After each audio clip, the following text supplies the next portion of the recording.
So hello students, स्वागत है आपका अपने यूट्यूब चैनल पे। आज हम पढ़ने वाले हैं हिस्ट्री का चैप्टर 4 फॉर यूपीएससी। ठीक है, और ये चैप्टर जो है इसमें हम क्या पढ़ेंगे ये देखते हैं।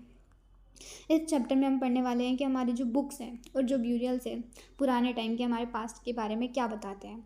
हमें जो भी बुक्स मिलती हैं, जो भी ब्यूरियल्स मिलते हैं, वो हमारे पास्ट के बारे में हमें क्या बताएंगे। पिछले वाले में तो हमने देखा है बहुत, पिछले 3 चैप्टर में कि साइट्स मिली हमें, सिटीज़ मिली, उनकी स्पेशलिटी देखी, अलग अलग इंस्क्रिप्शन, मैन्यूस्क्रिप्ट और आर्कियोलॉजिस्ट ने क्या फाइंड किया उनके बारे में हमने देखा और हमें क्या पता चलता है, ठीक है, हमारे पास्ट के बारे में। और फिर उसी पास्ट को जानने के इस सीरीज़ में आगे बढ़ रहे हैं और ये है हमारा बुक्स और ब्यूरियल्स। ठीक है, ये स्टोरी जो है वो यूपीएससी के लिए नहीं इम्पॉर्टेंट होती है, ये सिर्फ एक बेसिक अंडरस्टैंडिंग के लिए होती है कि इस स्टोरी से हम इस चैप्टर को किस तरीके से कनेक्ट कर सकते हैं। ओके, तो दैट इज़ नॉट इम्पॉर्टेंट। आगे, one of the oldest literary source in the world. पूरे हमारे पास्ट की जो जो हमें किताबें मिलती हैं, बुक्स मिलती हैं, ठीक है, उन बुक्स में अगर तुम्हें कुछ पता हो कौन सी बुक्स हम कहते हैं कि सबसे पुरानी है या उस समय की होगी, ठीक है, तो उनमें से आते हैं हमारे वेद, उपनिषद। वेदों के बारे में सुना होगा, उपनिषद के बारे में सुना होगा, और वही वेद के बारे में हम देखेंगे कि हमारा ओल्डेस्ट लिटरेरी सोर्स तो क्या है, वेद ही है। और वेद भी 4 प्रकार के होते हैं, ठीक है। पहला है ऋग्वेद, सामवेद, यजुर्वेद, अथर्ववेद।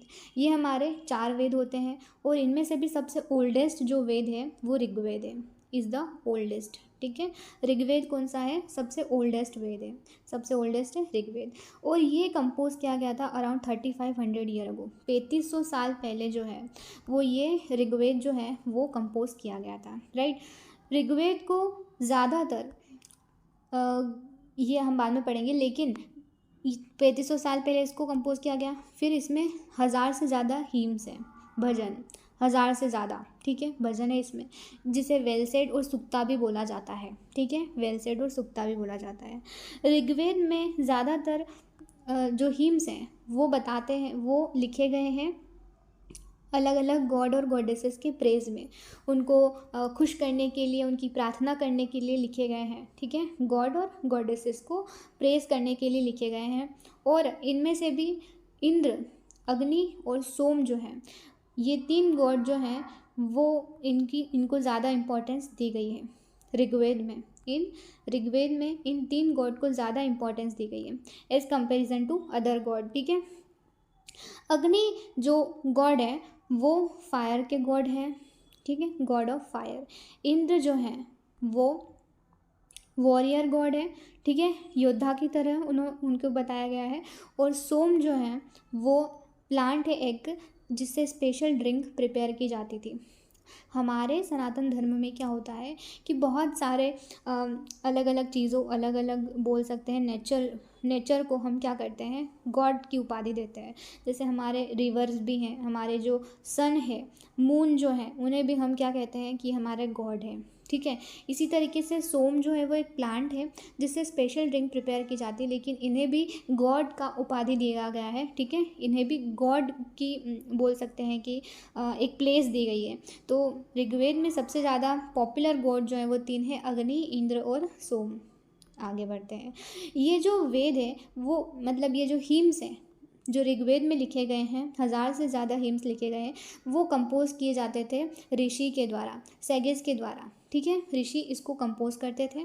और ज़्यादातर ये सुने जाते थे और सुनाए जाते थे, इनको पढ़ा नहीं जाता था, राइट। इनको ये रिटर्न रिकॉर्ड इनका नहीं मिलेगा उस टाइम पे, ये तो अभी हमारे पास में अभी 100-200 साल बाद में इनका कंपोजिंग स्टार्ट हुई, इनको रिटर्न रिकॉर्ड बनाया गया इनका। लेकिन उस समय पे जब ये गाए जाते थे, सुनाए जाते थे, ठीक है, और उसी से इसको मेमोराइज़ किया जाता था। ये पढ़े जाते नहीं थे, ये पढ़े नहीं जाते थे, ये सिर्फ सुनाए जाते थे और इनको गाया जाता था, सुनाया जाता था, ठीक है, और वो भी मैन के द्वारा, नॉट वुमन इंक्लूडेड नहीं है इसमें, ठीक है। मेन है सिर्फ जो इनको कंपोज कर सकते हैं, इनको पढ़ा सकते हैं या इनको सीख सकते थे, ठीक है। आगे बढ़ते हैं। ऋग्वेद जो है ये ओल्ड और वैदिक संस्कृत में लिखा हुआ है, ठीक है। ऋग्वेद का जो लैंग्वेज है जिसमें ये मिलता है वो है संस्कृत। वैदिक संस्कृत है या ओल्ड संस्कृत, ठीक है। इसमें इसको क्या किया गया है, लिखा गया है। आगे संस्कृत के बारे में बताया कि संस्कृत का ओरिजिन कहाँ से, या फिर संस्कृत की क्या वैल्यू है हमारे सोसाइटी में, या हमारे बोल सकते हैं कि वेदों में, हमारी कल्चर में। संस्कृत जो है वो एक लैंग्वेज ऑफ फैमिली का पार्ट है। बहुत सारी लैंग्वेजेस होती हैं, एक फैमिली होती है, ठीक है। एक फैमिली होती है, उसमें बहुत सारे लोग होते हैं, ठीक है। उस बहुत सारे लोगों में से एक संस्कृत भी है, ठीक है। ये इंडो यूरोपियन इंडो यूरोपियन एक फैमिली है, लैंग्वेजेस की फैमिली, और उस इंडो यूरोपियन फैमिली में से एक इंसान जो है वो संस्कृत है। समझ में आई बात, ठीक है। उसमें से जैसे कि अगर मैं साउथ इंडियन लैंग्वेज, कुछ इंडियन लैंग्वेज हैं उनमें से Assamese, Gujarati, Hindi, Kashmiri, Sindhi, Asian languages, कुछ एशियन लैंग्वेजेस, ये इंडियन लैंग्वेजेस थी, कुछ एशियन जैसे पर्शियन है, बहुत सारी यूरोपियन लैंग्वेज है, इंग्लिश है, French, German, Greek, Italian, Spanish है, ये भी इसी फैमिली से बिलोंग करते हैं, ठीक है। तो एक फैमिली है और उसका पार्ट है संस्कृत, ठीक है। ये इंपॉर्टेंट याद रखना, और वो फैमिली इंडो यूरोपियन है, ओके। आगे अब बोला जाता है कि अभी हमें बुक्स मिलती है वो किस टाइम की है, जो हमें रिटर्न बुक्स मिलती है वो किस समय की है। फिर अगर हम 3500 साल पहले अगर ये कंपोज किए गए थे, पढ़े सुनाए जाते थे, सुने जाते थे, तो फिर हमें रिटर्न रिकॉर्ड कब मिला, 200 साल पहले। ये प्रिंटिंग जो है इनकी बुक्स की, कि ये 200 साल पहले स्टार्ट हुई, राइट। तो ऋग्वेद को रिसाइट, हर्ड और रीड नहीं किया जाता था, मतलब recited and heard rather than read, ठीक है। ज़्यादातर इनको सुनाया जाता था, सुना जाता था, या फिर बोला जाता था, बट इनको पढ़ा नहीं जाता था, ठीक है। अब आगे देखो कि how historian study the Rigveda. Historians Rigveda को किस तरीके से स्टडी करते हैं, हमें ऋग्वेद में से क्या पता चलता है। अभी तक तो हमने देखा इसमें हीम्स है, और वो भी किसके प्रेस में है, गॉड के बारे में। वो गॉड कौन से इंपॉर्टेंट है, इंद्र, अग्नि और सोम है, ठीक है। इंद्र, अग्नि और सोम है, और उनकी इंपॉर्टेंस पता चली, और कब इनका क्या वैल्यू था। इनको सुनाया जाता था, इनको सुना जाता था, पढ़ा नहीं जाता था। हिस्टोरियंस इनको किस तरीके से देखते हैं, देखो। जो ऋग्वेद में हीम्स है वो डायलॉग के फॉर्म में है। डायलॉग मतलब कि एक मतलब एक जो है पर्सन वो किसी से बात कर रहा है, ठीक है।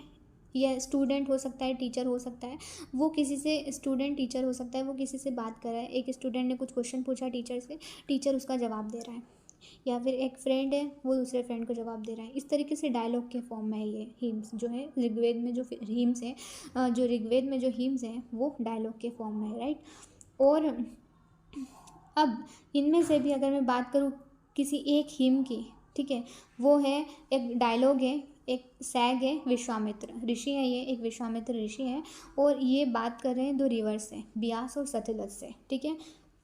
That were worshipped as goddess, इनको वर्शिप किया जाता है गॉडेस की तरह, ठीक है। इनसे विश्वामित्र क्या बात कर रहे हैं, कुछ बात कर रहे हैं, और ऐसा ही हीम्स आपको आगे देखने को मिलेगा कि डायलॉग है विश्वामित्र और दो रिवर के बीच में, ठीक है। देखो आगे वो आएगा, ये इस तरीके के बिर्च बार्क पे लिखा जाता था।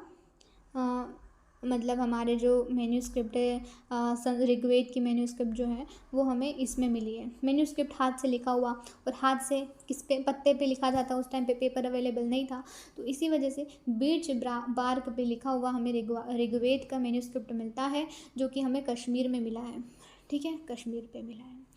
और अभी ये प्रिजर्व कहाँ, लाइब्रेरी में, पुणे की लाइब्रेरी, महाराष्ट्र में पुणे की जो लाइब्रेरी है वहाँ पे इसको प्रिजर्व किया गया है। आगे ये विश्वामित्र जो है वो रिवर से बात कर रहे हैं, उनको प्रेस कर रहे हैं, ठीक है। और इसमें ये बताया जा रहा है, इससे हमें क्या पता चलता है, ये इस हीम को पढ़कर क्या पता चलता है हमें, इस हीम से हमें ये पता चलता है कि रिवर को कंपेयर किया गया 2 हॉर्सेस से।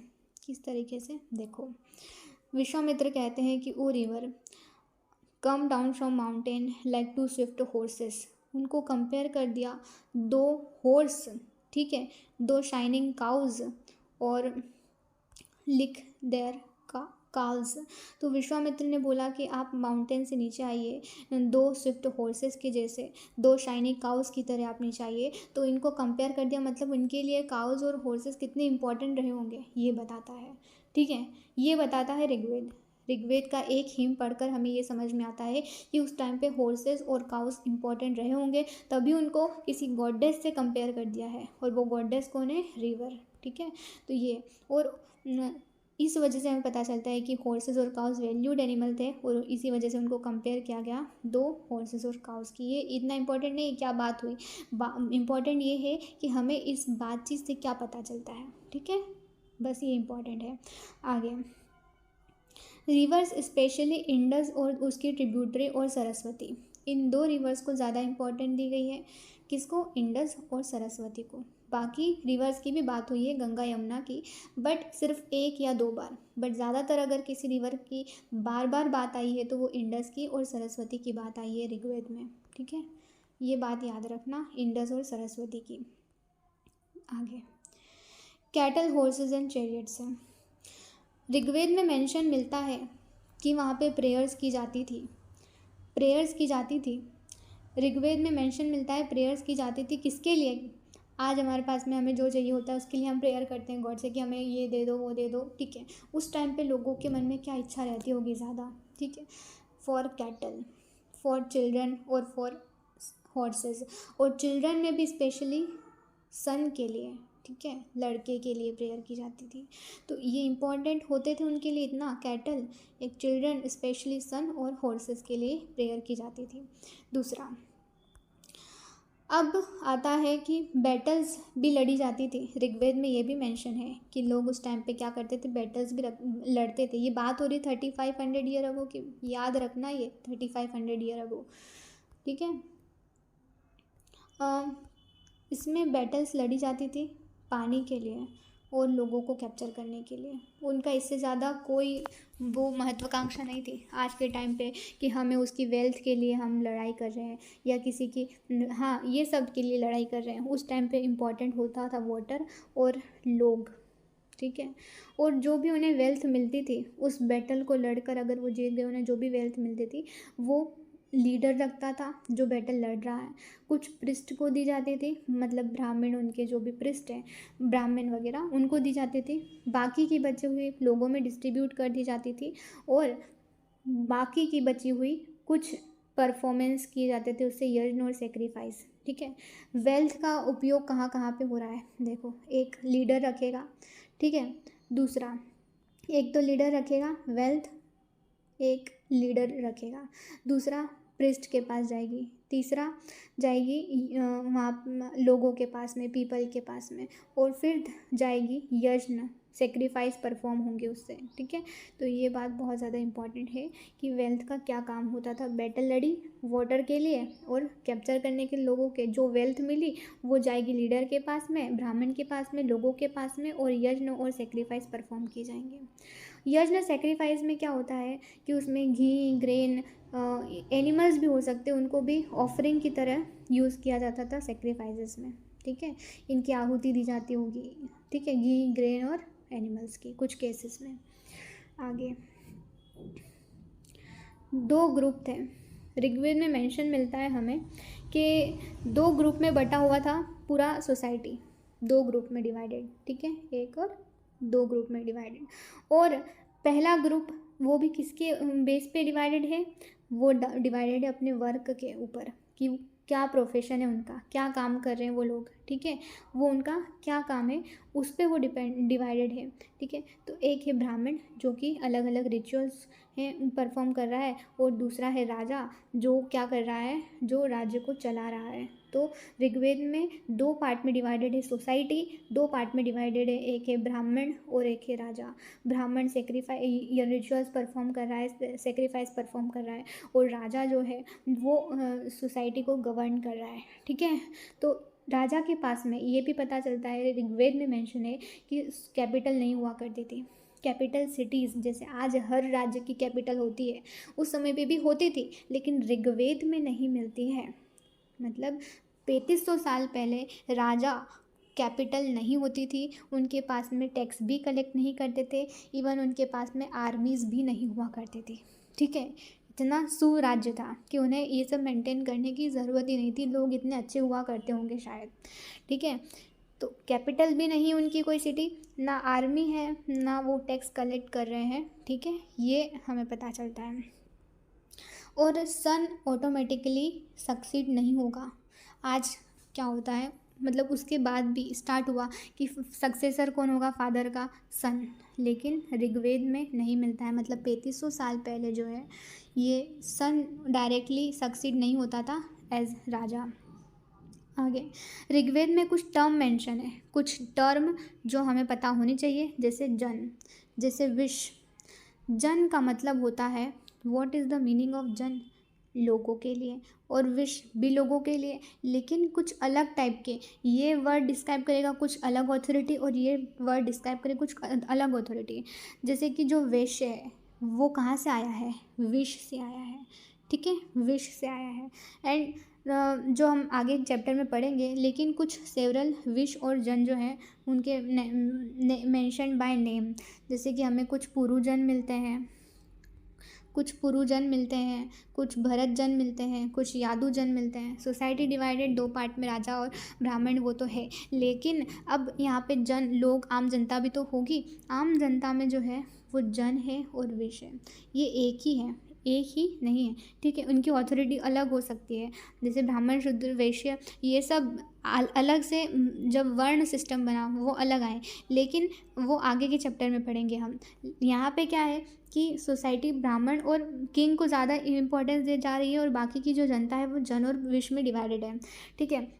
उसमें पुरुजन हो सकते हैं, भरत जन हो सकते हैं, यदु जन हो सकते हैं, विश, ठीक है, ये भी बोला जा सकता है उन्हें। अब जो हिम कंपोस्ट करता था, हमें तो पता चला ब्राह्मण करता था, लेकिन वो खुद को आर्यास बताते थे। खुद को क्या बताते थे, आर्यास, कि वो आर्यंस हैं, ठीक है, जो हिम कंपोज कर रहे हैं। और उनके जो अपोनेंट हैं वो दास या दास्यूज हुआ करते थे, मतलब स्लेव। जो हिम कंपोज नहीं कर रहा है, ऑर्डिनरी भी है लोग, तो उनको क्या बोल दिया, दास और दास्यूज, ठीक है। जो हिम कंपोज कर रहा है वो खुद को क्या बोलते थे, आर्यंस, आर्यास बोलते थे, और उनके अपोनेंट को दास या दास्यूज बोला जाता है, जिसका मतलब स्लेव होता है, ठीक है, जो स्लेव होता है, ठीक है। आगे बढ़ते हैं। ऋग्वेद जो है वो कंपोज हुआ था नॉर्थ वेस्ट में, हमारे सब कॉन्टिनेंट के नॉर्थ वेस्ट पार्ट में। हमारा ये सब कॉन्टिनेंट अगर मान ले तो ये नॉर्थ वेस्ट रीजन में जो है ये ऋग्वेद कंपोज हुआ था, याद रखना। अब हमें कुछ मेगालिथिक साइट्स मिलती है। मेगालिथिक मैंने आपको पहले बताया कि क्या होता था कि अगर कोई भी एक ह्यूमन है, उसकी डेथ हो जाती है, उसको यहाँ पे दफनाया जाता है, ठीक है, उसको क्या किया, दफनाया गया यहाँ पे। और अब उसको दफना दिया गया तो उसके आसपास क्या होता था, ये इसको दफना दिया है और इसके आसपास बड़े बड़े पत्थर रख दिए जाते थे, ठीक है, बड़े बड़े पत्थर रख दिए जाते ताकि उस साइट को मार्क करे कि ये ब्यूरियल साइट है। ये पत्थर जो होते थे, बड़े बड़े बोल्डर्स, स्टोन के बोल्डर्स, जिन्हें हम मेगालिथ बोलते थे, ये बड़े बड़े पत्थरों को क्या बोला जाता था, मेगालिथ। और जहाँ पे इस तरीके का सेटअप हमें मिलेगा उसे हम बोल दिया मेगालिथिक साइट, ठीक है। देखो आगे, ब्यूरियल साइट को मार्क करने के लिए ये स्टोन बोल्डर्स रखते थे, जिन्हें हम मेगालिथ बोलते हैं। ये प्रैक्टिस 3000 साल पहले की जाती थी, 3000 साल पहले।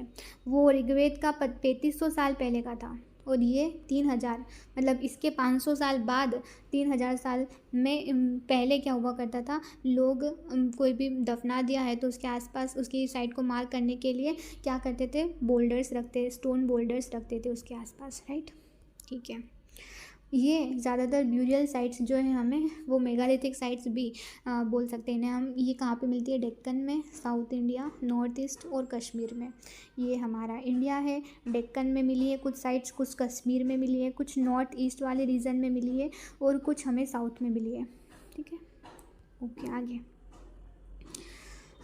ये इस तरीके का कि यहाँ पे किसी ह्यूमन को दफना दिया, ये इसके आसपास छोटे छोटे पत्थर, फिर बड़े बड़े पत्थर, और इनको बोला जाता है मेगालिथ, ठीक है। ये हमें मिले हैं तभी हम बता रहे हैं कि इसे इसे क्या इस तरीके से लोग प्रैक्टिस करते थे। आगे यही मैंने जो बात समझाई यहाँ पे लिखी हुई है, तो ठीक है, पढ़ लेना आप।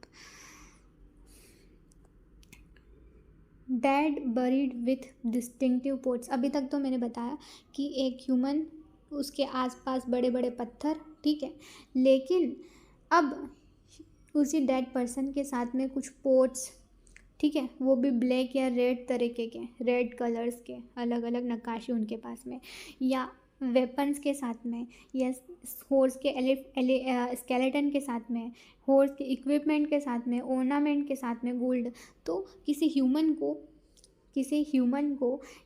किसी हॉर्स एनिमल के साथ में दफना दिया, उसके साथ में कुछ ऑर्नामेंट भी रख दिए, उसके साथ में कुछ स्केलेटन, हॉर्स का स्केलेटन हमें मिला तो हमें पता चला कि एनिमल को भी इसके साथ में दफनाया गया।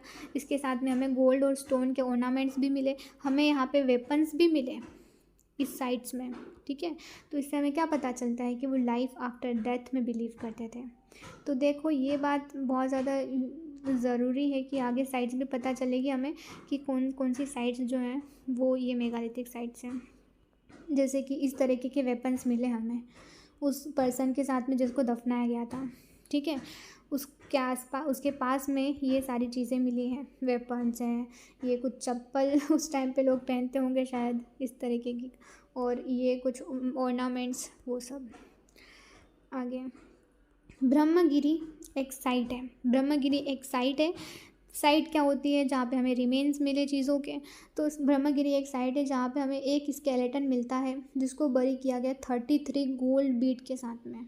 सोचो, 2 स्टोन बीट के साथ में, 4 कॉपर बेंगल के साथ में, एक कॉर्न शेल के साथ में, मतलब उसके साथ में कितनी सारी चीज़ें थी। वो ज़्यादा हायर क्लास से बिलोंग करता होगा, ज़्यादा धनवान होगा शायद इस वजह से। और उसी जगह पे हमें एक पर्सन मिलता है, वो सिर्फ कुछ चीज़ों के साथ में उसको बरी किया गया, कुछ पोर्ट्स के साथ में बस। ना उसके पास गोल्ड है, ना उसके पास में कुछ बीट्स हैं, कॉपर बेंगल्स भी नहीं है, ना उसके पास में एनिमल है, बस उसके पास में कुछ पोर्ट्स हैं। मतलब शायद सोसाइटी में रिच और पुअर हुआ करते थे, कुछ ज़्यादा रिच, कुछ पुअर, कुछ चीफ, कुछ फॉलोवर, ठीक है। तो सोसाइटी में ये भी पता चलता है इससे हमें कि ऐसा क्यों है कि एक साइड में तो बहुत, एक पर्सन के साथ में बहुत सारी चीज़ें हैं और एक दूसरी ही साइड उसके पास में उस पर कुछ भी नहीं है या फिर कुछ चीज़ें हैं सिर्फ।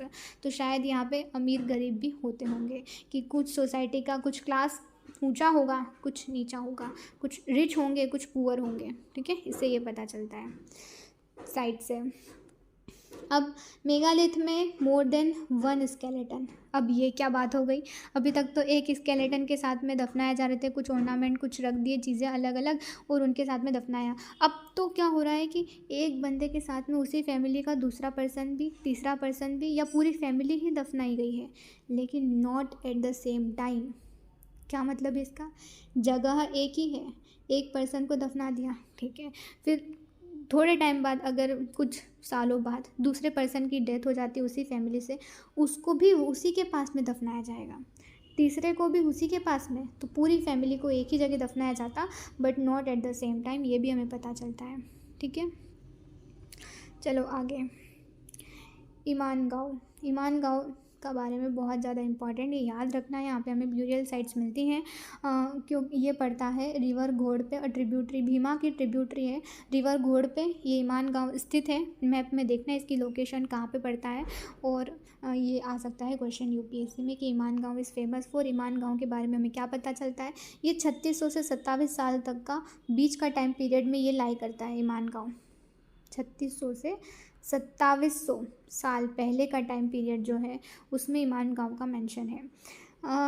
इसमें हमें कुछ मिले ब्यूरियल साइट्स जो घर के अंदर थी। अभी तक तो दूसरी जगह पे हुआ करती थी, ब्रह्मगिरी में, या एक फैमिली का सेम फैमिली के सब पर्सन एक ही जगह दफनाए गए थे।